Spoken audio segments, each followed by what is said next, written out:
from the Christian Lawyers Fellowship of Nigeria, and we are definitely interested in the public court situation.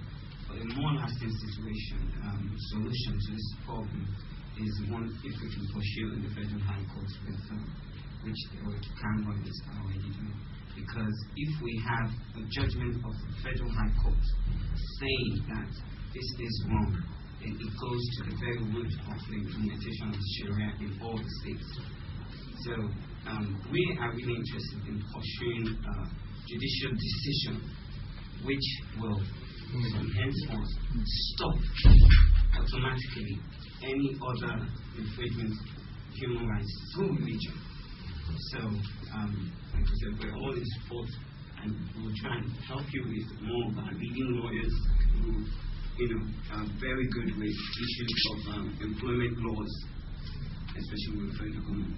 And we should pursue a lasting judicial decision that will put an end to this kind of discrimination. Thank you. Yes, sir. I just wanted to chip in something in relation to what Dr. Idogo said. The problems are with the news media, like BBC that you mentioned. I think the whole of BBC World House Service, we have only 2 Christian ladies there.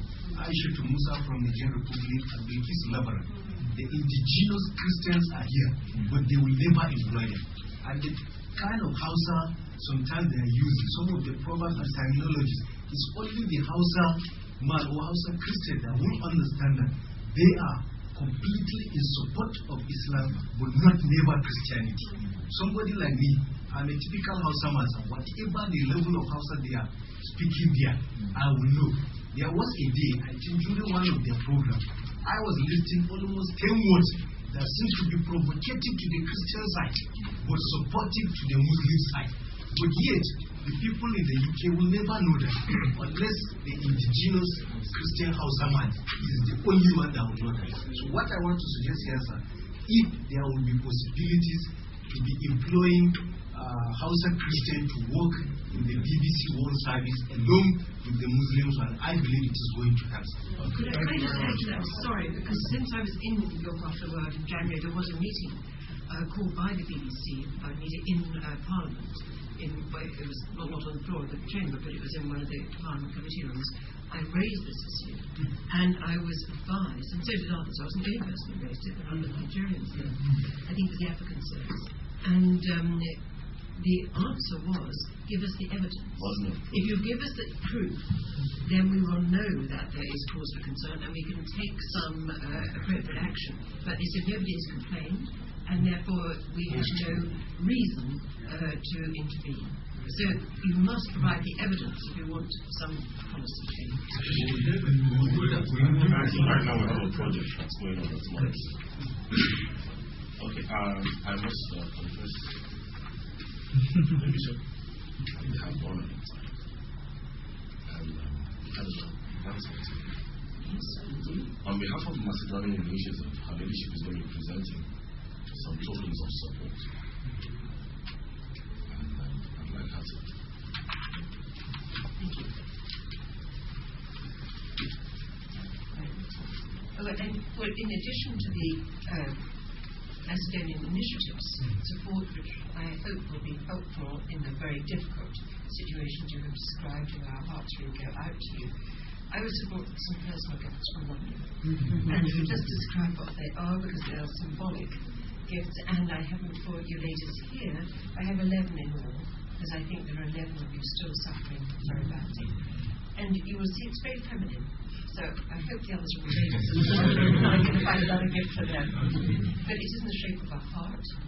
But also it is that when you look inside, you will see something more beautiful than when I look inside.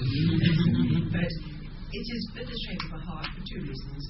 One, because I have such admiration for the courage in your hearts, for the stand you have taken, not just for yourselves, but for all that you represent, which we've been discussing in this press conference. What the battle you are fighting is a battle for fundamental human rights, which is fought on behalf of so many other people who are not perhaps in a position to have their voices heard, or have not put themselves in that position.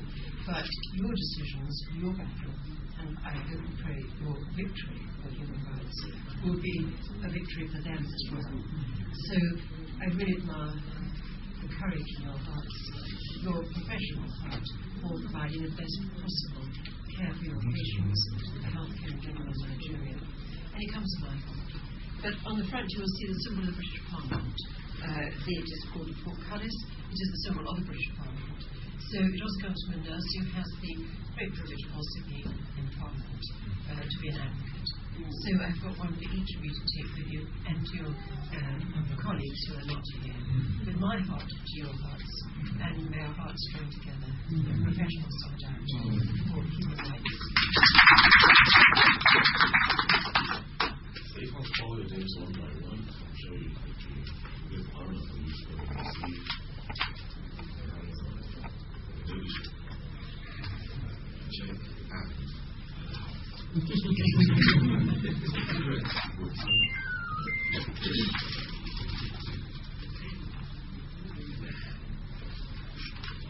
Macedonian initiative and technology. This is Baroness. Samuel? That's it.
And I will leave my cards with my so we can keep in touch.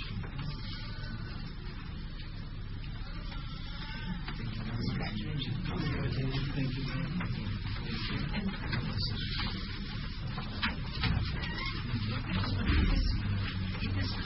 My final presentation, if I might, perhaps would be to the Nursing Professional Association of Nigeria.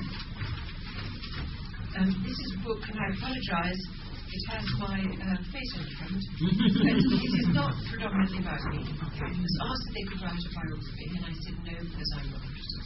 But for me, the stories can be told of people who have been there in difficult times. Their courage, their dignity, their generosity of people who have nothing and give everything. I'm happy for their stories to be told through mine. It begins with some of my stories of a student nurse, when I still had to got up to some mistress tricks as a student nurse, but also as a nurse first and foremost. And then, as I say, it is very much a story of colleagues suffering in many parts of the world. It was written before my involvement in Nigeria, but there's going to be a second edition coming out soon, I hope, probably, and that will have some of the stories from Nigeria. But you can see here some of the tragedies of Sudan, certainly, and other parts of the world. So it comes as a professional colleague to professional colleagues, and it's a tribute to many brave people on the earth. There's definitely one in our resource. Thank you. My great respect.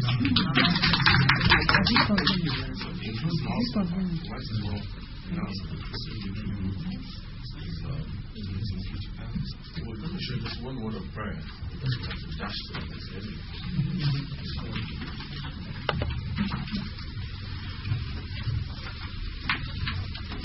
Maybe we'll ask Pastor Aya.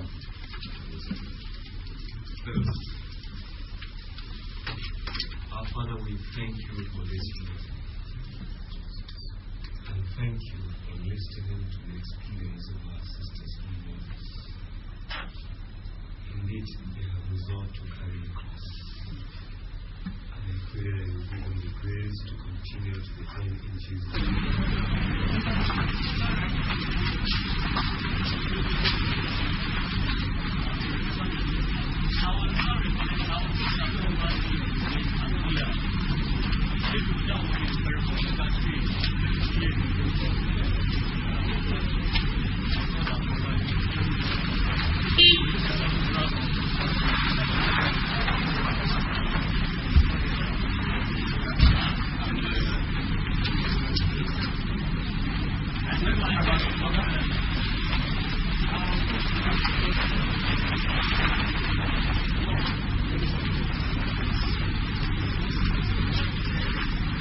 It's not the numbers, it's the